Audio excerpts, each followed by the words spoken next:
ബിജുവേട്ടാ നമസ്കാരം. നമസ്കാരം. അപ്പോൾ കഴിഞ്ഞ ദിവസം നമ്മൾ യൂറോപ്യൻ യൂണിയന്റെ ഭീഷണി ഇന്ത്യക്ക് വന്നതാ റിപ്പോർട്ട് നമ്മൾ കൊടുത്തിട്ടുണ്ടായിരുന്നു.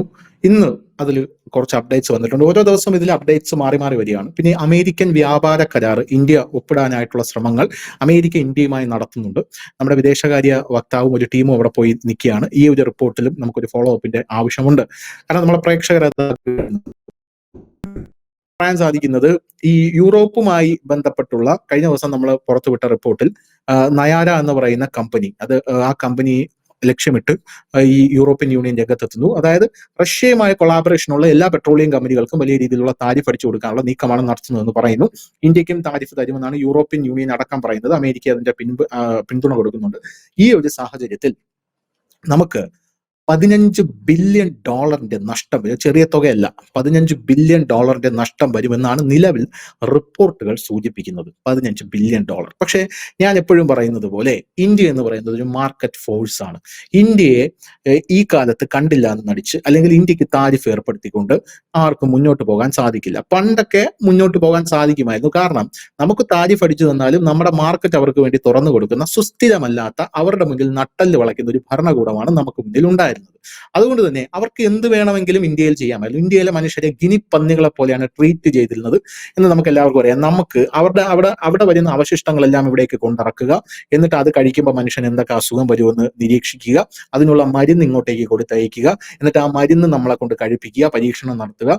ഇപ്പൊ അതൊന്നും നടക്കില്ല. അതൊക്കെ നമുക്ക് കോവിഡിന്റെ സമയത്ത് കണ്ടതാണ്. ഫൈസർ വാക്സിൻ പോലും ഇങ്ങോട്ടേക്ക് ഇറക്കാൻ നരേന്ദ്രമോദി സമ്മതിച്ചില്ല. റഷ്യയുടെ സ്പുട്നിക് ഇങ്ങോട്ടേക്ക് വന്നിട്ടില്ല. ചൈനയുടെ വാക്സിൻ ഇങ്ങോട്ടേക്ക് വന്നിട്ടില്ല. ഈ വാക്സിൻ ഒന്നും ഇങ്ങോട്ടേക്ക് ഈ മാർക്കറ്റിലോട്ട് കയറ്റില്ല എന്നുള്ളൊരു നില എത്തിയപ്പോൾ യഥാർത്ഥത്തിൽ ഈ മെഡിക്കൽ മാഫിയ, ആഗോള മെഡിക്കൽ ഭീകരന്മാരെല്ലാം ഒന്ന് കുലുങ്ങി. കാരണം ഈ 135 കോടി ജനങ്ങളുള്ള ഒരു മാർക്കറ്റിൽ ഈ 135 കോടി ജനങ്ങളും ഈ വാക്സിൻ ഉപയോഗിക്കും. അപ്പോൾ അതൊക്കെ കണ്ടുകൊണ്ടാണ് ഇവിടെ ഇങ്ങനെ ഒരു സെറ്റപ്പ് ഉണ്ടാക്കിയത്. അപ്പൊ ഇത് വരില്ല എന്ന് പറഞ്ഞു കഴിഞ്ഞാൽ അത് ശരിയാവില്ലല്ലോ എന്ന് പറഞ്ഞു. അവരൊരു ഗൂഢാലോചന നടത്തി. ഉടൻ തന്നെ ഒരു ദിവസം രാവിലെ ആയപ്പോൾ ഓക്സിജൻ കിട്ടാനില്ല, മരിച്ചു വീഴുന്നു ആൾക്കാർ, ഗംഗയിൽ ശവമൊഴുകി നടക്കുന്നു എന്നൊക്കെ പറഞ്ഞു വലിയ വാർത്തകളും വലിയ ബഹളങ്ങളും വലിയ രീതിയിലുള്ള അട്ടഹാസങ്ങളും എല്ലാം ഉണ്ടായി. അപ്പോഴും നരേന്ദ്രമോദി ഒരു ധ്യാനത്തിലായിരുന്നു. മോദി ഒന്നും മിണ്ടിയില്ല. നരേന്ദ്രമോദി താടി വളർത്തിക്കൊണ്ടിരിക്കുകയായിരുന്നു. അത് കഴിഞ്ഞ് പിന്നെ നമ്മൾ കാണുന്നത് എന്താണ്? നമ്മൾ കോവാക്സിൻ ഉണ്ടാക്കുന്നു, കോവിഷീൽഡ് ഉണ്ടാക്കുന്നു, എന്നിട്ട് നമ്മൾ ഇവരുടെ പിടിയിൽ അമർന്ന സകല രാജ്യങ്ങളെയും ഈ വാക്സിനിൽ നിന്നെല്ലാം മോചിപ്പിച്ചിട്ട് ഫ്രീ ആയിട്ട് കൊടുക്കുന്നു. അപ്പുറത്തുള്ള എന്താ അലവലാതി രാജ്യം ഉണ്ടല്ലോ, ബംഗ്ലാദേശ്, അവന് വരെ കൊടുത്തു, എന്നിട്ടാണ് തിരിച്ചു കുത്തുന്നത്. ആ ബംഗ്ലാദേശിന് കൊടുക്കുന്നു, എല്ലാവർക്കും വാക്സിൻ കൊടുത്തു. 135 കോടി ജനങ്ങൾക്ക് ഫ്രീ ആയിട്ട് വാക്സിൻ കുത്തിവെച്ച് നമ്മൾ മുന്നോട്ട് പോയി എന്നുള്ളതാണ്. ഇപ്പൊ കോൺഗ്രസ് ആണ് ഭരിച്ചിരുന്നതെങ്കിൽ, ഞാൻ വെറുതെ ഒരു അതിശയത്തേക്ക് ചോദിക്കുകയാണ്, ഇപ്പൊ കോൺഗ്രസ് ആണ് ഭരിച്ചിരുന്നതെങ്കിൽ എന്തായിരിക്കും അവസ്ഥ? ഒന്ന് ആലോചിച്ച് നോക്കും. ചുമ്മാ ഒന്ന് ജസ്റ്റ് ഒന്ന് ചിന്തിച്ച് നോക്കിയാൽ മതി. നമ്മുടെ ഷഡ്ഡി വരെ ഉമാർ ഊരി വാങ്ങിച്ചേനെ. അമേരിക്ക ഇവിടെ വാക്സിൻ ഇറക്കുന്നു, അതിനുവേണ്ടി പൈസ കൊടുക്കണം, പൈസ ഇല്ല എന്ന് പറഞ്ഞ് നമ്മുടെ ഷഡ്ഡി വരെ ഉമാർ ഊരി മേടിച്ചേനെ. അപ്പോൾ ആ ഒരു ക്വാളിറ്റിയാണ്, ആ ഒരു ഭരണത്തിന്റെ ക്വാളിറ്റി. ഇതൊക്കെ കേൾക്കുമ്പോൾ സുഡാപ്പികൾക്കുണ്ടല്ലോ ചൊറിഞ്ഞു വരും, അത് വേറെ കാര്യം. അപ്പൊ ഈ ഒരു സാഹചര്യത്തിൽ ഇങ്ങനെ നമ്മുടെ മാർക്കറ്റിലേക്ക് അങ്ങനെ കാര്യങ്ങൾ നമ്മളെ അവഗണിച്ച ആർക്കും ഇപ്പൊ മുന്നോട്ട് പോകാൻ പറ്റും. കാരണം ഇപ്പൊ ശക്തമായിട്ടുള്ള ഒരു ഭരണകൂടം ഇവിടെയുണ്ട്. ഈ സാഹചര്യത്തിൽ നമുക്ക് ഇവര് താരിഫ് അടിച്ചു തരുന്നു. പക്ഷെ അപ്പുറത്ത് അമേരിക്ക നമ്മളുമായിട്ടൊരു വ്യാപാര കരാറിനുള്ള ശ്രമം നടത്തുകയാണ്. ആ വ്യാപാര കരാറിന് തടസ്സം നിൽക്കുന്നത് ആരാണെന്നറിയാം? വളരെ രസകരമാണ് അത് കേട്ട് കഴിഞ്ഞാൽ. ഗോമാതാവാണ് അതിന് തടസ്സം നിൽക്കുന്നത്. അതൊരു വലിയൊരു കോയിൻസിഡൻസ് ആയിട്ട് എനിക്ക് തോന്നുന്നുണ്ട് കേട്ടോ. നമ്മുടെ രാജ്യത്തിന് എപ്പോഴൊക്കെ ഏതൊക്കെ കുത്തിത്തിരിപ്പുകാരൻ വരാൻ പോയിരുന്നാലും ഏതെങ്കിലും ഒരു രൂപത്തിൽ ധർമ്മത്തിന് ച്യുതി സംഭവിക്കുമ്പോൾ ഞാൻ അവതരിക്കും എന്ന് പറയുന്നത് പോലെ ഗോമാതാവാണ് ഇന്ന് തടസ്സം കയറി നിൽക്കുന്നത്. മറ്റേ പല കാര്യങ്ങളിൽ ഇത് വരുമല്ലോ. ഈ സംഭവം എന്ന് പറഞ്ഞാൽ അമേരിക്കയ്ക്ക് ഇവിടുത്തെ പാൽ ഉൽപാദനം, ആ ക്ഷീരമേഖല തുറന്നു കൊടുക്കണമെന്ന് പറയുന്നു. കാരണം നമ്മുടെ മാർക്കറ്റ്, ഇവിടെ ഉള്ളവന്മാർക്ക് ആർക്കും അറിയില്ല, നമ്മളൊരു പാസ്റ്ററൽ സൊസൈറ്റിയാണ്. ഇന്നും നമ്മളത് തുടർന്നു പോരുകയാണ്. നമ്മുടെ മാർക്കറ്റ് എന്ന് പറയുന്നത് 9 ലക്ഷം കോടി രൂപയാണ് പാൽ ഉൽപാദനത്തിൽ. അപ്പൊ ഈ മാർക്കറ്റ് കണ്ടുകൊണ്ട് അമേരിക്ക ഇതിലേക്ക് ഇടിച്ചു കയറാനുള്ള ശ്രമം നടത്തുകയാണ്. അപ്പൊ ഇന്ത്യ പറഞ്ഞു നടക്കില്ല. കാരണം നിങ്ങളുടെ സാധനങ്ങൾ ഇങ്ങോട്ടേക്ക് വന്നു കഴിഞ്ഞാൽ ഈ രാജസ്ഥാൻ മരുഭൂമിയിലേക്ക് മണൽ കയറ്റി അയക്കില്ലെന്ന് പറയൂല, നമ്മളാണ് നമ്പർ 1. അപ്പൊ നമുക്കിട്ട് തന്നെ വെക്കാൻ നോക്കുന്നതെന്ന് പറഞ്ഞ് നടക്കില്ല എന്ന് പറഞ്ഞു. 8 കോടി കർഷകരാണ്. ഇതൊന്നും വാർത്തയാവില്ല കേട്ടോ. കർഷക സമരം മറ്റത് മറിച്ചത് എന്നൊക്കെ പറഞ്ഞ് വലിയ സംഭവങ്ങൾ ഇവന്മാർ ഇവിടെ നടത്തും. 8 കോടി കർഷകരാണ് പട്ടിണിയിലാവുന്നത്. നടക്കില്ല എന്ന് പറഞ്ഞു. SBIയുടെ റിപ്പോർട്ട് പുറത്തു വന്നു. ഈ 8 കോടി കർഷകർ പട്ടിണിയിലായാൽ മിനിമം 1.03 ലക്ഷം കോടി രൂപയുടെ നഷ്ടം ഇന്ത്യക്ക് സംഭവിക്കും. ആ ഒരു കാര്യം നടക്കില്ല. 9 ലക്ഷം കോടിയാണ് ഈ മാർക്കറ്റ് എന്ന് പറയുന്നത്. തുറന്നു തരാൻ പറ്റില്ല എന്ന് ഇന്ത്യ തിരിച്ചടിച്ചു, അങ്ങോട്ട് പറഞ്ഞിട്ടുണ്ട് നടക്കില്ല മോനെ, നടക്കില്ല എന്ന് പറഞ്ഞിട്ടുണ്ട്. അതായത് അവിടെ നിന്നൊരു പണി അമേരിക്ക അടിയിൽ കൂടെ വയ്ക്കുമ്പോൾ നമ്മൾ സ്ട്രൈറ്റ് ആയിട്ട് ഒരു പണി തിരിച്ചു കൊടുക്കുന്നു. നിങ്ങൾക്ക് വ്യാപാര കരാർ വേണമെങ്കിൽ ഞങ്ങൾ പറയുന്നത് അനുസരിക്കണം എന്നുള്ള രീതിയിലാണ് ഈ കാര്യങ്ങൾ മുന്നോട്ട് പോകുന്നത്. ഈ വ്യാപാര കരാറിന്റെ കേസ് എന്താവും? ഈ യൂറോപ്യൻ യൂണിയൻ നമുക്ക് പണി തരാനുള്ള കച്ച മുറുക്കി ഇറങ്ങിയിരിക്കുകയാണ്. യവന്മാരെ നമ്മൾ എങ്ങനെയായിരിക്കും ഇതുവഴി പൂട്ടിക്കെട്ടാൻ പോകുന്നത്? നമ്മള് ഈ വ്യാപാര കരാറുമായി ബന്ധപ്പെട്ടുകൊണ്ട് എനിക്ക് തോന്നുന്നത് ഒരുപാട് തവണ ചർച്ച, എല്ലാ ദിവസവും നമ്മൾ ഇതിന്റെ അപ്ഡേഷൻ കൊടുക്കുന്നുണ്ട്. ഇതിൽ എനിക്ക് സന്തോഷം തോന്നിയ ഒരു കാര്യം, കേരളത്തിലെ ഒരു പ്രമുഖ മാധ്യമം, വർഷങ്ങളുടെ തഴക്കവും പഴക്കവും ഉള്ള ഒരു പ്രമുഖ മാധ്യമം ഒരു വലിയ ലേഖനം നൽകിയിട്ടുണ്ട്. അവരതിനകത്ത് കൊടുത്തിരിക്കുന്ന തലക്കെട്ട്, അതാണ് ഞാൻ അതിനെ ശ്രദ്ധിക്കാൻ കാരണം. അവർ കൊടുത്തിരിക്കുന്ന തലക്കെട്ട്, ലോകത്തിന്റെ ബാറ്റൺ മോദിയുടെ കയ്യിൽ, അമേരിക്കയ്ക്ക് ഭയം, ഡോളർ ഇടിയുമോ എന്നാണ്, ഡോളർ തകരുമോ എന്നാണ്, എല്ലാം മോദിയുടെ കയ്യിൽ എന്ന് പറഞ്ഞിട്ട് ഒരു വലിയ ലേഖനം. അതായത് നമ്മൾ കഴിഞ്ഞ ദിവസങ്ങളെല്ലാം പറഞ്ഞുകൊണ്ടിരുന്ന കാര്യങ്ങൾ തന്നെയാണ് അതിൽ അക്കമിട്ട് പറയുന്നത്. ആ ഒരു മാധ്യമം എന്ന് പറയുന്നത് സാധാരണ മോദി വിരുദ്ധ വാർത്തകൾ വരുന്ന ഒരു മാധ്യമം കൂടിയാണത്. അപ്പോ രണ്ടും ചെയ്യും കേട്ടോ. ഇന്ന് മോദിയെ കുറ്റം പറയും, നാളെ മോദിയെ നന്നാക്കി എഴുതുക. അത് അവരുടെ ഒരു ബിസിനസ് ഇതിന്റെ ഇതായിട്ടാണ്. അപ്പോ ഇവിടെ നമുക്ക് ഈ രണ്ട് കാര്യം ഒന്ന് പരിശോധിക്കാം. ഇപ്പൊ സ്വാഭാവികമായും യൂറോപ്യൻ യൂണിയൻ ഇന്ത്യക്ക് അവരുടെ ഈ പെട്രോളിയം ഉൽപ്പന്നങ്ങൾ, അതായത് നമ്മളിപ്പോൾ റഷ്യയിൽ നിന്ന് വാങ്ങുന്നത് കൊണ്ട് നമുക്ക് താരിഫ് അടിച്ചു തരികയല്ല, ഉപരോധത്തിലേക്ക് നീങ്ങുമെന്നാണ് യൂറോപ്യൻ യൂണിയൻ ഭയപ്പെടുത്തുന്നത്. അതിന് അവർക്കൊരു അജണ്ടയുണ്ട്. അതിന്റെ പ്രധാന കാര്യം എന്തെന്ന് ചോദിച്ചാൽ, യൂറോപ്യൻ യൂണിയൻ ഇപ്പോൾ ഇന്ത്യയോട് ആവശ്യപ്പെട്ടിരിക്കുന്നത് അവരുടെ കാറുകൾക്ക് നമ്മൾ തീരുവ കുറച്ചു കൊടുക്കണം. നമ്മളത് UK-യുമായിട്ടുള്ള നമ്മുടെ ഫ്രീ ട്രേഡിങ്ങിൽ നമ്മൾ പറഞ്ഞിരുന്നൊരു കാര്യമുണ്ട്. ശരി, നിങ്ങൾക്ക് ഞങ്ങൾ താരിഫ് കുറച്ചു തരാം, 10% പക്ഷെ അത് പെട്ടെന്നുണ്ടാകുന്ന ഒരു നടപടിയല്ല. 4 വർഷത്തേക്ക് ഇലക്ട്രിക്കൽ കാർ വിപണിയിൽ അത് പ്രതീക്ഷിക്കേണ്ട. അതിനുശേഷം ഞങ്ങൾ ഘട്ടം ഘട്ടമായിട്ട് നിങ്ങൾക്ക് 10% എത്തിച്ചു തരാം. അപ്പോൾ ഇവിടെ എല്ലാ യൂറോപ്യൻ, ഇപ്പൊ ഫോക്സ് വാഗൺ ഉണ്ട്, അതുപോലെ തന്നെ എന്താണ് പറയുക, BMW, അങ്ങനെയുള്ള വലിയ വലിയ വിദേശ യൂറോപ്യൻ കാറുകൾക്ക് ഇവിടെ ഈ താരിഫ് കുറച്ചു കൊടുക്കണം. ഇപ്പോൾ 100% മറ്റോ ആണ് ഇപ്പൊ അതിന്റെ താരിഫ്. അത് കുറയ്ക്കണം എന്നുള്ളതാണ് അവർ മുമ്പോട്ട്. അതിന് വേണ്ടിയിട്ടുള്ള ഒരു പ്രഷറിന്റെ ഭാഗമാണ് ഇത്. ഇത് വരുമ്പോൾ എന്താണ് ഇന്ത്യക്ക് സംഭവിക്കും? ഇന്ത്യക്ക് മാത്രമല്ല, UAE-യും തുർക്കിയും അടക്കം ഉള്ള രാജ്യങ്ങൾക്കും ഇത് തന്നെയാണ് കിട്ടാൻ പോകുന്ന പണി. കാരണം ഈ റഷ്യയുടെ കയ്യിൽ നിന്ന് ക്രൂഡ് ഓയിൽ വാങ്ങിച്ചിട്ട് അത് പ്രോസസ് ചെയ്തിട്ട് അതിന്റെ പല ഉൽപ്പന്നങ്ങളാക്കി യൂറോപ്യൻ യൂണിയനിലേക്ക് വിടുന്നതിൽ ഒരു പ്രധാന രാജ്യമാണ് ഇന്ത്യ. മറ്റു രാജ്യങ്ങളും അത് ചെയ്യുന്നുണ്ട്. ആ ഇന്ത്യയുടെ കച്ചവടം അത് യൂറോപ്യൻ രാജ്യങ്ങളിലേക്ക് അവർ നിരോധിച്ചാൽ, ഇല്ലെങ്കിൽ ഉപരോധം ഏർപ്പെടുത്തിയാൽ, യൂറോപ്യൻ യൂണിയൻ രാജ്യങ്ങളിലേക്ക് അടക്കം ഇന്ത്യ നൽകുന്ന ഈ പെട്രോളിയം ഉൽപ്പന്നങ്ങളിൽ നിന്ന് നമുക്ക് ലഭിക്കുന്ന $15 ബില്യൺ നഷ്ടം നമുക്ക് ഉണ്ടാകും. പക്ഷെ ഇത് ശ്രദ്ധിക്കേണ്ടതായ ഒരു വിഷയമുണ്ട്. ഈ ബിസിനസ് നമ്മൾ പരമ്പരാഗതമായി ചെയ്യുന്ന ബിസിനസ് അല്ല. ഇത് നമുക്ക് ഇടക്കാലത്ത് കിട്ടിയ ഒരു ബിസിനസ്സാണ്. റഷ്യ ഉക്രൈൻ വാർ നടക്കുന്നു, അങ്ങനെ വീണ് കിട്ടിയ ഒരു ബിസിനസ്സാണ് നമുക്ക്. അതുകൊണ്ട് നമുക്ക് ഈ ഒരു ബിസിനസിനെ ഉള്ള കാലം മുഴുവൻ, അപ്പൊ നമ്മളൊരു രാജ്യത്തിന്റെ എക്കണോമിയെ നമ്മൾ കണക്ക് കൂട്ടുമ്പോൾ അതിനകത്ത് ഈ സ്ഥിരമായി നിൽക്കുന്ന സ്റ്റേബിൾ ആയിട്ടുള്ള ബിസിനസ്സും കൂട്ടും, താൽക്കാലികമായിട്ടുള്ളതും കൂട്ടും. ഇത് എന്താണ് പറയുന്നത്, അപ്രതീക്ഷിതമായി വന്ന ഒരു ബിസിനസ്സാണ്. അതായത് കൃത്യമായി നമ്മൾ മലയാളത്തിൽ പറഞ്ഞാൽ പെരകെത്തുമ്പോൾ വാഴ വെട്ടുക എന്ന് പറയുന്നത് പോലെ ഒരു പരിപാടി. അതായത് റഷ്യ ഉക്രൈൻ വാർ ഒരു ഭാഗത്ത് കൃത്യമായി നടക്കുന്നു, അതിനിടയിൽ നിന്ന് റഷ്യയുടെ വലിയ തോതിലുള്ള എണ്ണ ഇന്ത്യ വാങ്ങുന്നു. യൂറോപ്യൻ രാജ്യങ്ങളാണ് റഷ്യയുടെ വലിയ ഉപഭോക്താക്കളായി നിൽക്കുന്നത്. അപ്പൊ അവർക്ക് എണ്ണ വേണം. പക്ഷെ പ്രത്യക്ഷത്തിൽ വാങ്ങാനും കഴിയില്ല. കാരണം ഈ യുക്രൈന് പിന്തുണ കൊടുത്ത് റഷ്യക്ക് ഉപരോധവും ഒപ്പം വലിയ പ്രശ്നമൊക്കെ നിരോധിച്ചിരിക്കുന്ന സമയത്ത് വാങ്ങിക്കാൻ പാടില്ല. അപ്പൊ വളഞ്ഞ വഴി ഇന്ത്യ വഴി അത് വാങ്ങിക്കൊണ്ടേ ഇരിക്കുകയായിരുന്നു. ഇപ്പോൾ അവരത് ഉപരോധിക്കും എന്നാണ് അവർ പറയുന്നത്. അങ്ങനെ ഉപരോധിച്ചാൽ ഇന്ത്യക്ക് നഷ്ടപ്പെടുന്ന ഇതാണ്. പക്ഷെ ഇന്ത്യയെ സംബന്ധിച്ച് ഒരു കാര്യമുണ്ട്, ഇത്രയും നാട് നടത്തിയ ബിസിനസ് ലാഭം എന്ന് തന്നെ പറയേണ്ടി വരും. കാരണം ഇതിപ്പം യൂറോപ്യൻ യൂണിയൻ രാജ്യങ്ങളെല്ലാം ഇത് ഒറ്റയടിക്ക് നിർത്തുമോ എന്ന് ചോദിച്ചാൽ അതിനും സാധ്യതകളൊന്നും കാണുന്നില്ല. കാരണം അവർക്കും നഷ്ടമാണ് ഇത് നിർത്തിക്കഴിഞ്ഞ് വേറൊരിടത്ത് നിന്ന് എടുക്കുക എന്ന് പറയുമ്പോൾ. കാരണം ഈ യാത്ര ചെയ്യണമല്ലോ ഈ സാധനം കൊണ്ടുപോകാനായിട്ട്, അല്ലാതെ കൊറിയർ വഴി അയച്ചു കൊടുക്കാൻ കഴിയില്ലല്ലോ. ഇത് കപ്പലും ഷിപ്മെന്റും ഒക്കെ ഉണ്ട്. അപ്പൊ അതിന്റെ ട്രാൻസ്പോർട്ടേഷൻ ചാർജുകളും മറ്റും വ്യത്യാസം വരും, ദിവസങ്ങളിൽ വ്യത്യാസം വരും, അങ്ങനെ ഒരുപാട് വ്യത്യാസങ്ങൾ വരും. അപ്പൊ എല്ലാവർക്കും ഇത് ബുദ്ധിമുട്ടാണ്. ഇത് സ്വിച്ച് ഇടുന്ന ഇന്ന് വേണ്ടാന്ന് പറയാൻ നാളെ മുതൽ എടുക്കാതിരിക്കുന്ന ഒരു പരിപാടിയൊന്നും ഇല്ല ഇതിൽ വരും. ഇന്ത്യയെ സംബന്ധിച്ച് പുതിയ വിപണി കണ്ടെത്തണം. ഒരുപക്ഷെ ഈ 15 ലക്ഷം ബില്യൺ എന്നുള്ളത് കുറച്ചുകൂടെ കുറയുമായിരിക്കാം. കാരണം ഇന്ത്യക്ക് ഇപ്പോൾ ഒരു പുതിയ പണി കൂടെ കിട്ടി. കാരണം ഈ ക്രൂഡ് ഓയിൽ വാങ്ങിക്കൊണ്ട് പ്രോസസ് ചെയ്ത് മറ്റുള്ളത് കൊടുക്കുന്ന ഒരു റിഫൈനറീസ് സിംഗപ്പൂർ അടക്കം ഇന്ത്യ അത് റെന്റൽ എടുത്തിട്ടാണ് ഇപ്പോൾ ചെയ്യുന്നത്. അപ്പം അതിനുള്ള ഒരു ഓപ്ഷൻ നമുക്ക് തുറന്നു കിട്ടി. അതുകൊണ്ട് തന്നെ മറ്റു രാജ്യങ്ങൾക്ക് നമുക്ക് ഇത് വിറ്റ് പോവാം. അപ്പൊ അതാണ് അതിന്റെ ഒരു ഘട്ടം. അതിനെ അവർ മുമ്പോട്ട് വെക്കുന്നത്, യൂറോപ്യൻ യൂണിയൻ രാജ്യങ്ങൾ മുമ്പോട്ട് വെക്കുന്നത് ഞങ്ങളുടെ കാറുകൾക്ക് തീരുവ നിങ്ങൾ കുറച്ച് തരണമെന്നാണ് അവരുടെ ഡിമാൻഡ്. അതായത് യൂറോപ്യൻസ് ഒന്നടങ്കം അവരുടെ ഡിമാൻഡുകൾ അംഗീകരിപ്പിക്കാൻ വേണ്ടിയിട്ട് ഒരു വല്ലാത്ത പ്രഷർ ഇന്ത്യ ലക്ഷ്യം വെക്കണം. നമ്മൾ കഴിഞ്ഞ ദിവസവും പറഞ്ഞു, റഷ്യയാണ് അവർ പറയുന്നുണ്ടെങ്കിലും അവരുടെ ലക്ഷ്യം റഷ്യയല്ല, ഇന്ത്യയാണ്. ഇന്ത്യയുടെ ഈ വളർച്ച തടയുക എന്നാണ് അവരുടെ ലക്ഷ്യം. അത് ഓരോരുത്തർക്കും ഓരോ ലക്ഷ്യമുണ്ട്. അമേരിക്കയ്ക്കുള്ള ലക്ഷ്യം മറ്റൊന്നാണ്. നമ്മുടെ ഈ വിപണി തകർക്കുക, അവിടേക്ക് കടന്നു കയറിക്കൊണ്ട് ആ ഒരു കാലഘട്ടം പോയി. മുമ്പ് അമേരിക്കൻ ഉൽപ്പന്നങ്ങൾ അമേരിക്കയുടെ ജെട്ടി വരെ ഇട്ടുകൊണ്ടുവന്ന ഒരു നാടായിരുന്നു ഈ രാജ്യം. പക്ഷെ നമുക്കറിയാം അവരുടെ ഈ ബെന്നിനും ഒക്കെ, ഞാൻ തമാശക്ക് പറഞ്ഞതല്ല, ഈ ബെന്നിനും അണ്ടർ ഗാർമെന്റ്സിലൊക്കെ അമേരിക്കൻ പതാകയുള്ളത് ഇട്ടുകൊണ്ട് നടക്കുന്ന അഭിമാനമായി കരുതിയിരുന്ന ഈ നാട്ടിൽ ഇന്ന് ആ സാധനങ്ങളൊന്നും തന്നെ ഇല്ല. ഇന്ന് അമേരിക്കയുടെ ഒരു സാധനം എന്ന് പറഞ്ഞാൽ പോലും ഇവിടെ ആർക്കും വലിയ അത്ഭുതമൊന്നുമില്ല. മുമ്പൊക്കെ എന്ന് പറഞ്ഞു കഴിഞ്ഞാൽ ഇത് അമേരിക്കയുടെ ആണ് എന്ന് പറയുമ്പോൾ ഇതൊരു വലിയ സംഭവമാണെന്ന് തോന്നും. ഇന്നതില്ല. കാരണം ഇന്നത് വേണമെങ്കിൽ അവൈലബിൾ ആണ്. കാരണം ഓൺലൈൻ മാർക്കറ്റിംഗ് ഉൾപ്പെടെയുള്ള കാര്യത്തിൽ എന്തും നമുക്ക് അവൈലബിൾ ആണ്.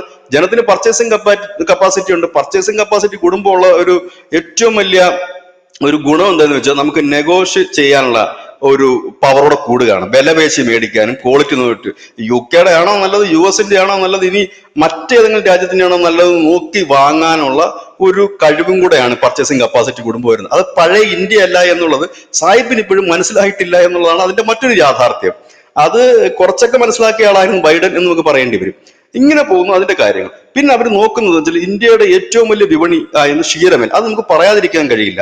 കാരണം എന്തുകൊണ്ടാണ് ഭാരതം പണ്ട് മുതലേ ഗോമാതാവെന്ന് വിളിക്കുന്നത് എന്ന് ചോദിക്കും. ഇവിടെ ഇതിനെ എതിർക്കുന്ന ഒരേ ഒരു വിഭാഗക്കാരുള്ളത് ഈ കേരളത്തിൽ മാത്രമാണെന്നുള്ളതാണ്. അതായത് വിവരം കെട്ടവർ എവിടെയാണെന്ന് ചോദിച്ചാൽ അത് ഈ കൂടുതൽ കിടക്കുന്ന ഒരു സ്ഥലത്താണെന്ന് പറയാം. പശുവിനെ ആരാധിക്കുക, ജല്ലിക്കെട്ട് നടത്തുക, കാളയെ വരെ ആരാധിക്കുക, മാട്ടുപൊങ്കൽ നടത്തുക. തമിഴ്നാട്ടിൽ പോലും BJP ഏറ്റവും കൂടുതൽ വിരോധമുള്ള തമിഴ്നാട്ടിലാണ്. അവിടെ പോലും പശുവിനെ ആരാധിക്കുന്നുണ്ട്. ഇതിനകത്ത് ശ്രദ്ധിക്കേണ്ട കാര്യം, ഇന്ത്യയിൽ ആദ്യമായിട്ട് ഗോവധ നിരോധനം നടപ്പാക്കിയത് മുസ്ലിം ഭൂരിപക്ഷ സംസ്ഥാനമായ ജമ്മു കാശ്മീരിലായിരുന്നു. അന്ന് ഈ ജമ്മു കാശ്മീർ ഇതുപോലെ 370-ാം വകുപ്പ് എടുത്തു കളഞ്ഞിട്ടൊന്നും നടക്കുന്ന, അതായത് പ്രത്യേക രാജ്യം പോലെ ആയിരുന്നു ഈ 370-ാം വകുപ്പ് എടുത്തു കളയുന്നവർ ജമ്മു കാശ്മീർ. അവർക്ക് പ്രത്യേക ഭരണഘടന ഉണ്ടായിരുന്നു, പ്രത്യേക പതാക ഉണ്ടായിരുന്നു, പ്രത്യേക നിയമം ഉണ്ടായിരുന്നു. ഈ 370 എടുത്ത് കളയുന്നത് വരെ ആ സമയങ്ങളിൽ ഏറ്റവും ആദ്യം ഇന്ത്യയിൽ ഗോവധ നിരോധിച്ചത് ജമ്മു കാശ്മീരിൽ. അതിനുശേഷമാണ് BJP ഭരിക്കുന്ന ഈ അടുത്ത കാലത്തൊക്കെ നിരോധിച്ച സംസ്ഥാനങ്ങളുണ്ട്, ആസാം കണക്കുള്ള സംസ്ഥാനങ്ങളും ഒക്കെ ഉണ്ട്. അപ്പം എന്താണ് ഗോമാതാവിന്റെ ഒരു പങ്ക് എന്ന് ചോദിച്ചു കഴിഞ്ഞാൽ, ഇത് മറ്റേ ഈ ഭാരതാംബയുടെ കാര്യം പറഞ്ഞ കണക്കാണ്. ഭാരതാംബ എന്താണെന്ന് അറിയില്ല. പക്ഷേ അതിന്റെ ഒരു എന്താണ് അതിന് പിന്നിൽ ഉള്ള ഒരു സങ്കല്പം എന്നറിയില്ല. എന്തുകൊണ്ടാണ് ഗോവിനെ മാതാവായി തന്നെ നമ്മുടെ പുരാണങ്ങളും പണ്ട് തൊട്ടേ പഠിപ്പിച്ചു വെച്ചിരിക്കുന്നത് വെച്ചാൽ, ഇത് നമ്മളെ സംബന്ധിച്ച്, ഒരു സാധാരണപ്പെട്ടവനെ സംബന്ധിച്ച് അത് അവന്റെ വരുമാനമാണ്. അതിൽ നിന്ന് കിട്ടുന്ന ഉൽപ്പന്നങ്ങൾ അവന്റെ വരുമാനമാണ്. അത് ഗോമൂത്രമാണെങ്കിലും, ഇപ്പൊ ഗോമൂത്രം എന്ന് പറയുമ്പോൾ കുറെ പേര് കമന്റ് ഇടാൻ വരും. ഗോമൂത്രമാണെങ്കിലും ഗോമൂത്രം ഇപ്പം അടിപൊളിയായിട്ട് ഔഷധി ഇപ്പം മരുന്നായിട്ട് ഇറക്കുന്നുണ്ട് നമ്മുടെ സർക്കാരിന്റെ, സംസ്ഥാന സർക്കാരിന്റെ ഔഷധി. അത് ഈ മണ്ടന്മാർക്ക് അറിയില്ല. അറിയില്ല ആ ഗോമൂത്രം. അതെ, വേറെ പേരിട്ടവർ ഇറക്കുന്നുണ്ട്. ഞാനൊരു വാർത്ത ചെയ്തായിരുന്നു, കഴിഞ്ഞ വർഷമാണ് അവർ ലോഞ്ച് ചെയ്തത്. അപ്പൊ ഗോമൂത്രം, അതുപോലെ ചാണകം, പിന്നെ ഇതിന്റെ പാല് തന്നെ എന്ന് പറഞ്ഞാൽ പാല് മാത്രമല്ല, പാൽ ഉൽപ്പന്നങ്ങൾ അനവധിയുണ്ട്. ഒരു പക്ഷേ നമ്മുടെ നാട്ടുകാർക്ക് അത് എത്രത്തോളം അറിയാമെന്ന് എനിക്ക്, നമുക്കിപ്പം മോരും തൈരും വെണ്ണയും നെയ്യും അറിയത്തുള്ളൂ. അതിൽ നിന്ന് ഉത്പാദിപ്പിക്കുന്ന അനവധി പ്രൊഡക്റ്റുകളുണ്ട്. അതൊക്കെ നമ്മൾ വാങ്ങി കഴിക്കാറുണ്ട്. എന്തിനാണെന്ന് അറിയത്തില്ല. പേടകൾ തന്നെ പല ടൈപ്പ് ഉണ്ട്. അതുപോലെ തന്നെ പനീറുണ്ട്. അങ്ങനെ ഒരുപാട് ഈ പാലുൽപ്പന്നങ്ങൾ തന്നെ നമ്മൾ ഗൂഗിളിൽ സെർച്ച് ചെയ്ത് കഴിഞ്ഞാൽ ഒരു 10,000 ഉൽപ്പന്നങ്ങളുണ്ട്. ശരിക്കും പറയാൻ നമുക്ക് ഞെട്ടിപ്പോയി. ഇതൊക്കെ പാലിൽ നിന്നാണ് ഉണ്ടാക്കുന്നത് നമുക്ക് തോന്നിപ്പോകും. അതിനും മാത്രം ഉൽപ്പന്നങ്ങളുണ്ട്. അപ്പം ഇങ്ങനെയുള്ള ഒരുപാട് കാര്യങ്ങളുണ്ട്. അപ്പം എന്താണ് ഇപ്പൊ ഞാൻ പറയാം, എന്റെ ഒരു കുടുംബത്തിലെ കാര്യം ഞാൻ പറയാം. എന്റെ തറവാട്ടില് ഈ പശു ആയിരുന്നു അവരുടെ മെയിൻ ഇൻകം. വലിയൊരു തൊഴുത്തുണ്ടായിരുന്നു, പശുക്കളുണ്ടായിരുന്നു. ആ പശുവിനെ എന്റെ അമ്മമ്മ എപ്പോഴും അഭിമാനത്തോടെ പറയും, ഈ പശുവിനെ ഉള്ള ആ ഒരു പശുവിനെ കറന്നിട്ടുള്ള പാല് കൊണ്ടാണ് നിന്റെ അമ്മയെ ഉൾപ്പെടെ പഠിപ്പിച്ചതും കെട്ടിച്ചു വിട്ടതും അല്ല എന്ന് അഭിമാനത്തോട് പറയാം. കാരണം അമ്മമ്മ മരിക്കുന്നവരുണ്ടായിരുന്നു. പിന്നീട് അതൊക്കെ നോക്കി നടത്താൻ ആർക്കും പറ്റാതെ വന്ന് പോയതാ. കാരണം പുല്ലൊന്നും കിട്ടാതെ വന്നു. കാരണം ഉള്ള പാടവും പറമ്പും ഒക്കെ നമ്മൾ കോൺക്രീറ്റ് വനങ്ങൾക്ക് വിട്ടുകൊടുത്തത് മൂലം സംഭവിച്ച അത് അന്നും അഭിമാനത്തോട് പറയുന്നു. ഇന്നും നമുക്കതിനകത്ത് അഭിമാനം മാത്രമേ ഉള്ളൂ. ഇന്നും ക്ഷീര കർഷകർക്ക് യാതൊരു കുറവുമില്ല, നല്ല ഡിമാൻഡാണ്.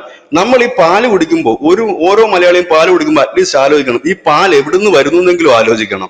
അതെന്തായാലും മാനത്തൊന്നും മഴ കണക്ക് പെയ്യില്ല. അത് എവിടുന്ന് വരുന്നു എന്ന് ആലോചിക്കണം. ഓണക്കാലം വരുന്നു.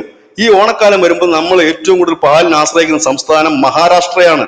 കർണാടകയാണ്. അവിടുന്നാണ് നമ്മൾ അധിക പാല് കൊണ്ടുവരുന്നത്. അപ്പോഴാലോചിക്കണം എന്തുകൊണ്ട് നമുക്ക് അവിടുന്ന് പാല് വരുന്നു. എന്തിന് ഓംലെറ്റ് കഴിക്കുമ്പോൾ ഒന്ന് ചിന്തിച്ചാൽ മതിയല്ലോ, ഈ മുട്ട എവിടെ നിന്ന് വരുന്നു. കോയമ്പത്തൂരിൽ നിന്ന് മുട്ട വന്നില്ലെങ്കിൽ, ഒരു ദിവസം കോയമ്പത്തൂർ ഹർത്താലാണെങ്കിൽ ഇവിടെ ഓംലെറ്റ് ഇല്ല. അതാണ് നമ്മുടെ അവസ്ഥ. നമുക്ക് എന്തിനും കളിയാക്കാൻ പറ്റും. അപ്പൊ കേരളം വിട്ടുകഴിഞ്ഞാൽ കേരളത്തിലും ഒരു സമയത്ത് ക്ഷീര കർഷകർ തന്നെയായിരുന്നു നമ്പർ 1 ആയിട്ട് നിന്നിരുന്നത്. ഇന്ന് എത്രയോ അഭ്യസ്ത വിദ്യരായ യുവാക്കൾ എനിക്ക് നേരിട്ട് അറിയാവുന്നവരുണ്ട്.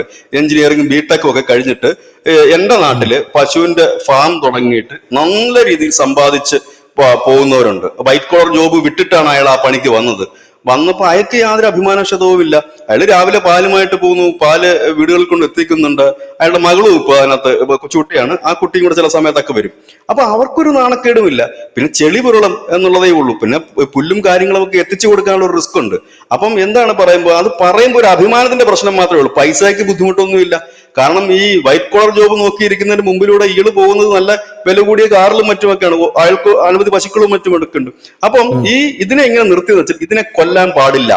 അതുകൊണ്ടാണ് അതിനെ ഒരു മാതാവായി ചിത്രീകരിച്ചുകൊണ്ട്, കാരണം അതിനും മാത്രം ഒരു നേട്ടം, നമ്മുടെ അമ്മ എന്തൊക്കെ നേട്ടങ്ങൾ നമുക്ക് തരുന്നു അത് തന്നെ ആ പശുവും നമുക്ക് തരുന്നുണ്ട്. ഒരു പശുവുള്ള വീട്ടുകാരോട് ചോദിച്ചാൽ മനസ്സിലാകും പശുവിന്റെ ഗുണങ്ങൾ എന്തൊക്കെയാണ്. അത് നമ്മുടെ വീട്ടിൽ എന്തുമാത്രം പ്രയോജനം ചെയ്യുന്നുണ്ട്. ഒരു കുടുംബം നടന്നു പോകാൻ നല്ലൊരു പശു മതി. അതിനകത്ത് നോക്കി മുമ്പോട്ട് കൊണ്ടുപോയി കഴിഞ്ഞാൽ അത് ഒരു പശു മതി. അതിൽ നിന്ന് തന്നെ നമുക്ക് മുമ്പോട്ട് പോകാൻ പറ്റും. ഒരു ചെറിയ കുടുംബത്തിന് ഭംഗിയായി നടന്നു പോകാൻ പറ്റും. അതിന് പുല്ലും വൈക്കോലും വേണ്ട സാധനങ്ങളും എല്ലാം കൊടുത്തു കഴിഞ്ഞാൽ കൃത്യമായി തന്നെ അത് ഫലം തരികയും ചെയ്യും. അപ്പം കേരളം വിട്ടുകഴിഞ്ഞാൽ ഇന്ന് കർണാടകത്തിലേക്ക് നോക്കൂ, പാലുൽപാദനത്തിൽ അവർ മുൻപന്തിയിലാണ്. ഈ അടുത്ത കാലം വരെ ഉത്തർപ്രദേശിൽ പാലുൽപാദനത്തിൽ പിന്നിൽ നിന്ന സംസ്ഥാനമാണ്. ഗുജറാത്ത് ആയിരുന്നു പാലുൽപാദനത്തിൽ ഏറ്റവും, നമ്മുടെ സ്വാതന്ത്ര്യ കാലം തൊട്ട് ഗുജറാത്തായിരുന്നു. കാരണം എങ്ങനെയാണ് പാലിനെ മാർക്കറ്റ് ചെയ്യേണ്ടതെന്ന് ഗുജറാത്തി ആരും പഠിപ്പിച്ചു കൊടുക്കേണ്ട കാര്യമില്ല. നമ്മുടെ കേരളത്തിലുള്ള കുര്യൻ പോയി അവിടെ അമുല് ഉണ്ടാക്കുന്നു. അമുലിന് ശേഷം അവിടെ സുമില് വന്നു, സൂററ്റ് മിൽക്ക് ഉൽപാദക ലിമിറ്റഡ് എന്ന് പറഞ്ഞിട്ട്. ഈ സുമിലിനെ കണ്ടിട്ട് നാസിക് മിൽക്ക് ഉൽപാദക സംഘം വന്ന് മഹാരാഷ്ട്ര തുടങ്ങി. ഇതിനെല്ലാം ഉണ്ടായി അവർ സൊസൈറ്റികൾ രൂപീകരിച്ചു. ഇന്ന് ഇന്ത്യയിൽ ഏറ്റവും കൂടുതലുള്ള സഹകരണ സംഘങ്ങൾ ക്ഷീര സഹകരണ സംഘങ്ങൾ തന്നെയാണ്. അവിടെ ഒരു പശു മുതൽ 500-1000 വരെ പശുക്കളുള്ള അനവധി കർഷകരാണ്. അത് ഇന്ത്യയിലുള്ള കർഷകർ എന്ന് പറയുന്നത് 80% ക്ഷീര കർഷകരാണ്. ഇവിടെ എല്ലാവരും കർഷക സമരം പറയും, വിളകൾക്ക് താങ്ങുവില. ഈ പറയുന്നതെല്ലാം ഹൈടെക് ആയ കർഷകരാണ്. 500 മുകളിലുള്ള ഉള്ളതാണ്. ഇന്ത്യയിലെ കർഷകർ, ചെറുകിട കർഷകർ എന്ന് പറഞ്ഞാൽ 1/2 ഏക്കർ മുതൽ 5 ഏക്കർ വരെ കൃഷിഭൂമി ഉള്ളവനും പശു കർഷകനുമാണ്. അതായത് പശുവിനെ വളർത്തി ജീവിക്കുന്നവനുമാണ്. അവരുടെ ഒരു ഇൻകം ഉണ്ട്. നരേന്ദ്രമോദി വരുമ്പോൾ നമ്മുടെ പാലുൽപാദന രംഗത്ത് നമ്മൾ വളരെ പിന്നിലായിരുന്നു. ഇവിടെ പല രാജ്യങ്ങളുടെയും പാല് കൊണ്ടിറക്കി നമ്മുടെ കുട്ടികൾ ഈ പറയുന്ന കൃത്രിമ പാല് കുടിച്ച് വളർന്നിടത്തു നിന്ന് ഇന്ത്യ ഇന്ന് ലോകത്തിലെ 1-ാം നമ്പർ പാലുൽപാദക രാജ്യമാണ്. ക്യൂബയായിരുന്നു മുമ്പ് ആ പേര് നിലനിർത്തിയിരുന്നത്. ക്യൂബയിലെ കഥ അറിയാവോ? ഈ സഖാക്കൾ പറയുന്നുണ്ടല്ലോ, അവർ ഭയങ്കര കമ്മ്യൂണിസമാണ്. അതാണ് അവര് ദൈവത്തെക്കാൾ വലുതായിട്ടാണ് പശുവിനെ കാണുന്നത്. അവരുടെ നോട്ടുകളിലും മറ്റും ഈ പശുവിന്റെ ചിത്രമാണ് ആലേഖനം ചെയ്തിരിക്കുന്നത്. അവിടെ പശുവിനെ കൊന്ന അവന് വധശിക്ഷയാണ് ക്യൂബയില്. ആ ക്യൂബ എന്ന് നോക്കണം. നമ്മൾ 40 ക്യൂബ പറയുമല്ലോ. കാരണം എന്താണ്, പശുവിനെ കൊന്ന വധശിക്ഷ എന്തുകൊണ്ട് കൊടുക്കുന്നു എന്ന് വെച്ചാൽ അതൊരു ഇൻകമാണ്. ആ ഇൻകം നശിപ്പിക്കാൻ പാടില്ല. അതുകൊണ്ടാണ് നമ്മൾ അതിനെ ആ ഒരു പവിത്രതയോട് നമ്മൾ കാണുന്നതും അതിന് വേണ്ടിയിട്ടുള്ള കാര്യങ്ങൾ നമ്മൾ ചെയ്യുന്നതും. ഇവിടെ ഇന്ത്യ ഇന്ന് 2022 ആയപ്പോഴേക്കും 1-ാം സ്ഥാനത്തേക്ക് എത്തി പാലുൽപാദനത്തില്. ഇന്നിപ്പോ ധനുഷ് നേരത്തെ സൂചിപ്പിച്ച കണക്ക് 9 ലക്ഷം കോടി രൂപയുടെ മാർക്കറ്റാണ് ഇന്ത്യയിൽ പാലുൽപാദനം. 9 ലക്ഷം കോടി രൂപ എന്ന് പറഞ്ഞു കഴിഞ്ഞാൽ ചെറിയ തുകയാണോ? അത് നമുക്ക് ചിന്തിക്കാൻ കഴിയുന്ന ഒരു തുകയല്ലത്. അതായത് നമ്മുടെ വാർഷിക വരുമാനത്തിന്റെ 3-5% വരെ പാലുൽപാദന മേഖലയിൽ നിന്നാണ്. അതൊരു ചെറിയ കാര്യമല്ലത്. വേറെ ഏത് മേഖലയും നമുക്ക് എടുത്തു പറയാൻ പറ്റും. നമുക്ക് കർഷകരുടെ വില അറിയില്ല, കൃഷിക്കാരന്റെ വില അറിയില്ല, പാലുൽപാദകന്റെ വില അറിയത്തില്ല. ഇതൊന്നും നമുക്കറിയത്തില്ല. നമ്മൾ കേരളത്തിലിരുന്ന് എന്തിനെ ഏതിനെയും കുറ്റം പറയുക, പരിഹസിക്കുക, ഇല്ലെങ്കിൽ ഇതാണ് നമ്മൾക്ക് ആകെ അറിയാവുന്ന നമുക്കൊരു തൊഴില്. പിന്നെ ഈ തലക്കകത്ത് വെളിവുള്ള പിള്ളേരൊക്കെ ഈ നാട് വിട്ടു, അവരൊക്കെ വിദേശത്ത് പോകുന്നുണ്ട്. പിന്നെ കേരളം വിട്ട് മറ്റു സംസ്ഥാനങ്ങളിൽ നല്ല അന്തസ്സോടെയും വെടിപ്പോടെയും ജോലി ചെയ്യുന്നുണ്ട്. ബാക്കി കുറെ എണ്ണം ഇവിടെ ഇരുന്നിട്ട് വെറുതെ രാവിലെ തൊട്ട് വൈകുന്നേരം വരെ സോഷ്യൽ മീഡിയ എടുക്കുകയാണ്. ഇവിടെ സ്വന്തം വീട്ടുകാരെ മരിച്ച കാര്യത്തിൽ ഒരു അരമണിക്കൂർ സോഷ്യൽ മീഡിയ പോയി കഴിഞ്ഞാൽ, ഫേസ്ബുക്ക് പോയി കഴിഞ്ഞാൽ നെഞ്ചത്തടി നിലവിളിയാണ് ഇവിടെ നടക്കുന്നത്. ആ രീതിയിലേക്ക് പോയിരിക്കുന്നു കാര്യങ്ങൾ. മറ്റുള്ളവരുടെയൊക്കെ സോഷ്യൽ മീഡിയ ഭംഗിയായി എന്താണ് അവർ ഉപയോഗപ്പെടുത്തിക്കൊണ്ട് അവരുടെ ബിസിനസ്സുകൾ ഡെവലപ്പ് ചെയ്യാനാണ് ഉപയോഗിക്കുന്നത്. ഇത് ഞാനൊരു കാര്യങ്ങൾ പറയാം, സിമ്പിൾ. 2 വർഷം മുമ്പായിരുന്നു നോർത്ത് ഇന്ത്യയിൽ അവിടുത്തെ കർഷകർ, ചെറുകിട കർഷകർ ചേർന്നിട്ട് ഒരു വെബ്സൈറ്റ് അവർ ചെയ്തു. ചെറുകിട കർഷകരാ, അവരുടെ പുതിയ പിള്ളേർ, അവരുടെ മക്കളും എല്ലാം കൂടെ ചേർന്നിട്ട് ഒരു വെബ്സൈറ്റ് ചെയ്തു. അതിനകത്ത് എന്താന്ന് വെച്ച് കഴിഞ്ഞാൽ, ഇപ്പോൾ എന്റെ വീട്ടിൽ പയറാണ് കൃഷി ചെയ്യുന്നതെങ്കിൽ ഞാൻ പയറിന്റെ വിളവെടുക്കുമ്പോൾ ഇതിന്റെ ഒരു പിക്ചർ ഇട്ട് കൊടുക്കും. അപ്പം പയറിന്റെ വിളവെടുത്തിട്ടുണ്ട്, ഇത്ര രൂപയാണ്. ഓൺലൈൻ വഴി പർച്ചേസ് ചെയ്യാം. ഉം. അങ്ങനെ ഒരു മാർക്കറ്റ് അവരുണ്ടാക്കി, നമ്മുടെ ഗ്രാമങ്ങളിലുണ്ടാക്കിയ മാർക്കറ്റ് അത് സോഷ്യൽ മീഡിയ വഴി. അത് ശരി. എന്നിട്ട് അത് വലിയ രീതിയിൽ തന്നെ ഇന്നിപ്പോ നമ്മുടെ കേരളത്തിലും ചെയ്യുന്നുണ്ട്. ഇപ്പൊ ഈ കൃഷി ചെയ്യുന്നവരൊക്കെ ഈ വാട്സപ്പ് കൂട്ടായ്മകളൊക്കെ ഉണ്ടാക്കിയിട്ട് അതിനകത്ത് ഉം. പടവും മറ്റും ഇട്ട് ഇന്ന് ഇത്ര രൂപയാണ് ഇതിന് പയർ, അത് ഓർഗാനിക് ആയിട്ട് ഉണ്ടാക്കുന്നതാണ്. അപ്പം അതെ ഇങ്ങനെയാണ് അതെ. ഇന്നും തമിഴ്നാട്ടുകാരന്റെ പച്ചക്കറിയും മുട്ടയും പാലും മേടിച്ച് കുടിച്ചിട്ട് ഈ പറയുന്ന മുഴുവൻ ഇരുന്ന് ചീത്തയും വിളിച്ചോണ്ടിരിക്കും. ഇനി ഇവർ ഈ പറയുന്നുണ്ടല്ലോ ബീഫ് ബീഫ് എന്ന് പറഞ്ഞിട്ട് ഭയങ്കര ബഹളമാണ് ഇവിടെ ഉണ്ടാക്കുന്നത്. ഈ ബീഫ് എവിടുന്നാ വരുന്നത്? അതിവിടെ ഉത്പാദനം ഉണ്ടോ? ഈ ഉം. പറയുന്ന എരുമയോ പോത്തിനെയോ ഇല്ലെങ്കിൽ ഈ അറക്കാനുള്ള മൃഗങ്ങളെ എന്തെങ്കിലും ഇവിടെ ഉത്പാദനം ഉണ്ടോ? ഇല്ല. അതും തമിഴ്നാട്ടിൽ നിന്ന് വരണം, ആന്ധ്രയിൽ നിന്ന് വരണം, ഇല്ലെങ്കിൽ മറ്റു ഉം. സംസ്ഥാനങ്ങളിൽ ഒന്നുമില്ല. ആകെ ഉള്ളതൊരു വായും പിന്നെ ഒരു വയറുമുണ്ട്. ആ വായിക്കകത്താണ് 2 കിലോമീറ്റർ നീളമുള്ള ഒരു നാക്കുമുണ്ട്. ഇതാണ് ആകെ ഉള്ള സാധനം. അത് വെച്ചിട്ട് രാവിലെ മുതൽ വൈകുന്നേരം വരെ ചീത്ത വിളിക്കും. ഈ ഗോമാതാവ് എന്നുള്ള വിഷയങ്ങൾ ഞാനങ്ങനെ കെയർ ചെയ്യാറില്ല. കാരണം വെച്ചാൽ അറിവില്ലാത്തവർക്ക് പറയാം, കളിയാക്കാം, അതിനകത്തൊന്നും യാതൊരു തെറ്റുമില്ല. കാരണം അറിവില്ലാത്തത് ഒരു തെറ്റല്ല, കാരണം അത് അങ്ങനെയാണ്, ഒരു തെറ്റല്ലത്. കാരണം അവരെ പറഞ്ഞു കൊടുത്തിട്ടും കാര്യമില്ല, അവരങ്ങനെ തന്നെ അതെ പോകും. അതെ. ഉം. അതാണ്. എന്നിട്ട് ഈ പറയുന്നവരുടെ വീട്ടിൽ പാല് കുടിക്കുന്നുണ്ടല്ലോ ഇവര്, അത് എവിടുന്ന് വരുന്നതാണ്? അതാദ്യം ആലോചിക്കണം. പക്ഷെ അത് ഒറിജിനൽ പാലാണ്. ഇവിടെ എന്താ, പാൽപ്പൊടി ഇട്ട ചായ പലരും കുടിക്കത്തില്ല. ഉം. പാൽപ്പൊടി ഇട്ട ഇതാണ്, ഈ പാൽപ്പൊടി പറ്റില്ല എന്നാണ് പറയുന്നത്. എന്താ അപ്പൊ അതെ. ഞാൻ ചോദിക്കുക, അതെന്താ? അത് മറ്റേത് ഒറിജിനൽ പാലാണ്. അപ്പൊ ഈ പാല് വരുന്നൊരു സാധനം ഉണ്ടല്ലോ, പാല് തരുന്നൊരു സാധനം, അപ്പൊ അതിനെ അത് ഉം. കണക്ക് ഉം. കണ്ട് ഉം. പോറ്റിയാലല്ലേ പാല് തരും എന്നൊരു ചിന്ത ഉണ്ടായി കഴിഞ്ഞാൽ തീരാവുന്ന പ്രശ്നമേ ഉള്ളൂ. അപ്പൊ ഇന്ത്യയിലെ കർഷകർ എന്ന് പറഞ്ഞാൽ 8 കോടി കർഷകർ എന്ന് പറഞ്ഞാൽ കേരളത്തിന്റെ ഉം. അടക്കമുള്ള ജനസംഖ്യയുടെ 3 ഇരട്ടിയാണ് 8 കോടി ജനസംഖ്യ എന്ന് പറയുമ്പോൾ. അപ്പൊ സ്വാഭാവികമായി ആ വിപണി തകർക്കുക എന്നൊരു ലക്ഷ്യം കൂടി അമേരിക്കയ്ക്കുണ്ട്. ആ വിപണി തകർക്കുക, ആ വിപണിയിലേക്ക് പാലുൽപാദകരായി വരിക അല്ല, പാല് വിതരണം ചെയ്യുന്നവരായി വരിക എന്ന് മാത്രമല്ല അവർക്ക്, അവരുടെ ഓർഗാനിക് ആയിട്ടുള്ള കാലിത്തീറ്റ ഉൾപ്പെടെയുള്ളത്, ക്ഷീരവിപണി എന്ന് പറയുമ്പോൾ പാല് മാത്രമല്ല, കാലിത്തീറ്റ ഉം. ഉൾപ്പെടെയുള്ളവ ഇവിടെ ഇറക്കുമതി ചെയ്യാൻ അനുമതി കൊടുക്കണമെന്നാണ് പറഞ്ഞിരിക്കുന്നത്. അങ്ങനെ കൊടുത്തു കഴിഞ്ഞാൽ ഈ കാലിത്തീറ്റയ്ക്കകത്ത് നമ്മൾ മുമ്പ് ധനുഷ് പറഞ്ഞ കണക്ക് എന്താണ് ഇവർ കടത്തി വിട്ടിട്ട് നമ്മൾ ഇവിടുത്തെ പാലുൽപാദന മേഖല തകർക്കുന്നതിന് വേണ്ടിയിട്ട് ഇവർ കെണിയൊരുക്കുന്നത് നമുക്ക് പറയാൻ കഴിയില്ല. മറ്റൊന്നെന്ന് അതെ. പറഞ്ഞാൽ ഇവരുടെ ഓർഗാനിക് ആയിട്ടുള്ള ഫുഡുകൾ ഇപ്പോൾ തന്നെ നോൺ വെജ് കഴിക്കുന്ന പശു ഉം. നോൺ വെജ് കഴിക്കും എന്നുള്ള കാര്യം ഇപ്പൊ എല്ലാവർക്കും ബോധ്യമാണല്ലോ. കാരണം അവിടെ കൊടുക്കുന്ന കാലിത്തീറ്റയിലൊക്കെ ബീഫ് അടക്കമുള്ള ഉള്ള കാലിത്തീറ്റയാണ് കൊടുക്കുന്നത്. അങ്ങനെ നോൺ വെജ് എല്ലുപൊടിയൊക്കെ കഴിക്കുന്ന ഉണ്ടെന്ന് പറയുന്നു. പശുവിന്റെ എല്ലുപൊടിയൊക്കെ ഉണ്ട്. അപ്പൊ നോൺ വെജ് കഴിക്കുന്ന പശുവിന്റെ പാല് നോർത്ത് ഇന്ത്യയിൽ എത്രത്തോളം ചെലവാകും? ചെലവാകില്ല. അപ്പോൾ അവരെന്ത് ഉം. ചെയ്യും? വേറെ ഉൽപ്പന്നങ്ങളായിട്ട് ഇവിടെ ഇറക്കുമതി ചെയ്യും. വേറെ ഉൽപ്പന്നങ്ങളായിട്ട് ഇറക്കുമതി ചെയ്യാന്ന് വെച്ചാൽ വെണ്ണയായിട്ട് ഇറക്കുമതി ചെയ്യാം, നെയ്യായിട്ട് ഇറക്കുമതി ചെയ്യാം, പനീറായിട്ട് ഇറക്കുമതി ചെയ്യാം, മറ്റ് ഫുഡ്സ് ആയിട്ട് ഇറക്കുമതി ചെയ്യാം. അതെല്ലാം ഈ രാജ്യത്ത് ഉത്പാദിപ്പിക്കുന്നുണ്ട്. അതെല്ലാം ഈ രാജ്യത്തുനിന്ന് കയറുന്നുണ്ട് പല രാജ്യങ്ങൾക്കും. നമ്മുടെ ഉം. മിഡിൽ ഈസ്റ്റ് അടക്കമുള്ള രാജ്യങ്ങളിലേക്ക് ഇവിടുത്തെ പാലുൽപ്പന്നങ്ങളും കയറിപ്പോകുന്നുണ്ട്. അപ്പൊ ഈ ഒരു ഉം. സാഹചര്യത്തിൽ ആ ഒരു ശ്രമം തകർന്നാണ് അമേരിക്കയുടെ ലക്ഷ്യം. തുടക്കം മുതൽ തന്നെ ഇന്ത്യ ഉം. പറയുന്ന ഒരു കാര്യമുണ്ട്, ഞങ്ങളുടെ ക്ഷീര മേഖലയെ നിങ്ങൾ നോക്കണ്ട. പിന്നെ അതെ. നമ്മൾ ആഗോള വ്യാപാര കരാറിന്റെ ഭാഗമാണ് നമ്മുടെ രാജ്യവും. നരസിംഹറാവുവിന്റെ കാലത്തായിരുന്നു അത് ഒപ്പിട്ടത് എല്ലാവരും. അപ്പൊ ഉം. അതിന്റെ ഭാഗമായതുകൊണ്ട് തന്നെ നിങ്ങൾക്ക് എല്ലാവർക്കും തുറന്നു തന്നിരിക്കുന്ന ഒരു വിപണിയുണ്ട്. കാരണം അങ്ങോട്ടും ഇങ്ങോട്ടും വിപണികൾ കുറച്ചെങ്കിലും തുറന്നു കൊടുക്കണം, അതാണ് ഈ കരാറിന്റെ ഇത്. ഉം. വിപണി തുറന്നു കൊടുത്തിട്ടുണ്ട്. അതിൽ നിങ്ങൾക്ക് ചില ഇളവുകൾ തരാം. അതായത് നിങ്ങളുടെ ഇറക്കുന്നതിന് ചില താരിഫുകൾക്ക് ഞങ്ങളൊരു ഇളവ് തരാം, അല്ലാതെ വേറൊന്നും തരാൻ നിർവാഹമില്ലെന്നാണ്. അപ്പൊ ട്രംപ് എന്ന് പറഞ്ഞാൽ ഈ കല്ലിൽ കടിച്ച് പല്ല് കളയുന്നൊരു സ്വഭാവമായിട്ട് നടക്കുകയാണ്. കാരണം ആവശ്യമില്ലാത്ത കാര്യങ്ങളാണ് ഈ കൂടെ പ്രഷർ ചെലുത്തുന്നത്. അത് ട്രംപിന് മുമ്പുള്ള, നരേന്ദ്രമോദി കയറിയതിനു ശേഷം ഒരു പണി ഇവിടെ നടക്കാറില്ല. അപ്പോഴാണ് ട്രംപ് വന്നിട്ട് ഈ അഭ്യാസം കാണിക്കുന്നത്. ട്രംപിന്റെ ഒരുപക്ഷെ ധനുഷ് ശ്രദ്ധിച്ചിട്ടുണ്ടാകും, ട്രംപ് അധികാരത്തിലേക്ക് കയറിയതിനു ശേഷം നരേന്ദ്രമോദി അമേരിക്കയിൽ പോയിട്ട് ഒരു മീറ്റിംഗ് ഉണ്ടായിരുന്നു. അവിടെ ഒരു ഉം. പ്രസ് മീറ്റും അങ്ങനെ ഒരു പ്രസംഗത്തിന്റെ അന്ന് അതിൽ അദ്ദേഹം ഉപയോഗിച്ചൊരു വാചകമുണ്ട്, ശ്രദ്ധിച്ചിട്ടുണ്ടോ അറിയത്തില്ല. അദ്ദേഹം അതിൽ പറഞ്ഞത്, എല്ലാവരിൽ നിന്നും നമ്മൾ അകന്നു പോയാൽ നമ്മൾ ഒറ്റപ്പെട്ടു പോകും. ഈ ഉം. സമൂഹത്തിൽ ഒറ്റപ്പെട്ട ആർക്കും ജീവിക്കാൻ കഴിയില്ലെന്ന്. ഇന്ന് ട്രംപിന്റെ അവസ്ഥ അതെ. അതാ. അന്ന് അദ്ദേഹം പറഞ്ഞത് ഈ ആഗോള, ഇനി ട്രംപിനെ ഉദ്ദേശിച്ചാണോ എന്ന് പറഞ്ഞെന്ന് എനിക്ക് അറിയത്തില്ല. കാരണം മോദി പറയുന്ന പല കാര്യങ്ങളും പിന്നീട് സത്യമായിട്ട് വരാറുണ്ട്. അന്ന് ട്രംപും ഉം. കൊണ്ടിരിക്കുന്ന വേദിയിലാണ് അദ്ദേഹം പറഞ്ഞത്, ജനങ്ങളെ അഭിസംബോധന ചെയ്തിട്ടാണ് അദ്ദേഹം പറഞ്ഞത്, ഇതാണ്, നമ്മൾ ഇപ്പൊ എല്ലാരിൽ നിന്നും ഒറ്റപ്പെട്ടാൽ നമ്മൾ അവിടെ ഉം. തീർന്നു. നമുക്ക് എല്ലാവരോടും അതെ. ഒന്നിച്ച് നിന്നാൽ മാത്രമേ നമ്മൾ മുമ്പോട്ട് പോകൂ എന്നുള്ളത്. ഇവിടെ ട്രംപ് ചെയ്യുന്ന വെച്ചാൽ ആദ്യം ഒരുപാട് പ്രശ്നം. കാരണം അവരെ സംബന്ധിച്ച് അവരുടെ ഏറ്റവും വലിയ ഭയം ഇന്ത്യൻ രൂപയിൽ ഇതുവരെ നമ്മൾ കണ്ടിട്ടില്ല ഇന്ത്യൻ രൂപയിൽ എവിടെങ്കിലും കച്ചവടം ചെയ്യുന്നതോ അല്ലെങ്കിൽ ട്രാൻസാക്ഷൻ ചെയ്യുന്നത്. ഇന്ന് ഗൾഫ് നാടുകളിലുണ്ട്, റഷ്യയിലുണ്ട്, പല നാടുകളിലും ഇന്ന് ഈവൻ ബംഗ്ലാദേശിൽ പോലും ഇപ്പൊ ലോൺ എടുക്കണമെങ്കിൽ നമ്മുടെ SBI യുടെ ഒക്കെ ശാഖകളുണ്ട് അവിടെ. അവിടുന്ന് ലോൺ ഉം. എടുക്കണമെങ്കിൽ ഇന്ത്യൻ റുപ്പീസിലേക്ക് കിട്ടും.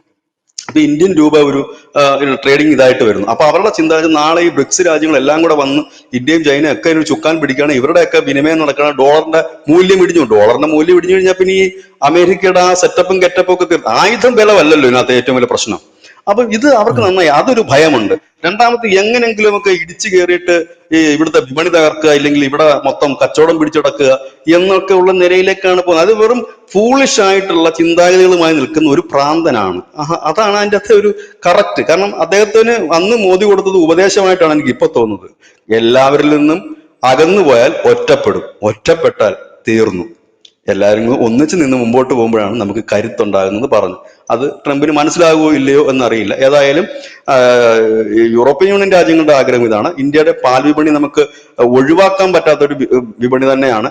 അത് ഇനിയും അങ്ങനെ തന്നെ തുടരും. ഗോമാതാവിനെ മാതാവായിട്ട് അംഗീകരിക്കാനില്ല, പക്ഷെ അത് നമുക്ക് വരുമാനം നേടിത്തരുന്ന ഒന്നാണെന്ന് ആലോചിക്കണം.